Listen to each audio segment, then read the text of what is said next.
నిన్న 15 ఆగస్టు వేడుకలకు పిలిచి కూసోను కురిసేయకుండా నాదాన్ చేసిరని కడప ఎమ్మెల్యే రెడ్డక్క అలిగి వెళ్ళిపోయిన ముచ్చట చెప్పుకున్నాం కదా. ఇక అట్లా ఎందుకు పోవాల్సి వచ్చిందో రెడ్డక్క తెల్లారి చెప్పుకొచ్చింది. స్వాతంత్ర దినోత్సవ వేడుకలకు వెళ్ళింటే అక్కడ అతిథులు కూర్చుండాల్సిన స్థలంలో కూర్చోడానికి అవకాశం లేదు. దాదాపు మొత్తము కలెక్టరేట్ కి సంబంధించిన అధికారులు, పోలీస్ డిపార్ట్మెంట్ కి సంబంధించిన అధికారులు, వాళ్ళ కుటుంబ సభ్యులతో నిండిపోవడం జరిగింది. అధికారుల కుటుంబ సభ్యుల్ని లేపి కూర్చోవడం భావ్యం కాదనిపించింది. అందుకనే నిలబడుకోవడం జరిగింది.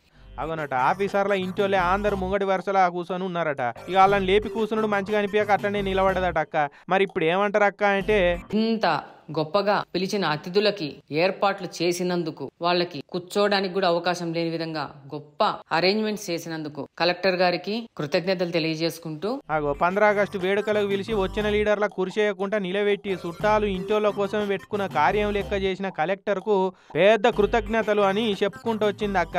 అధికారుల కుటుంబ సభ్యులు చేసుకునే కార్యక్రమంగా, వాళ్ళ పండుగగా భావించి అక్కడి నుంచి వెనుదిరగడం జరిగింది. మళ్ళా గవాయి కూడా ఉండాలని చూడు రాగం. ముందు వరుసల ఆఫీసర్ల చుట్టాలు ఇంటోళ్ళు కూర్చున్న వీడియోను కూడా తీయించి దగ్గర పెట్టుకున్నది అక్క.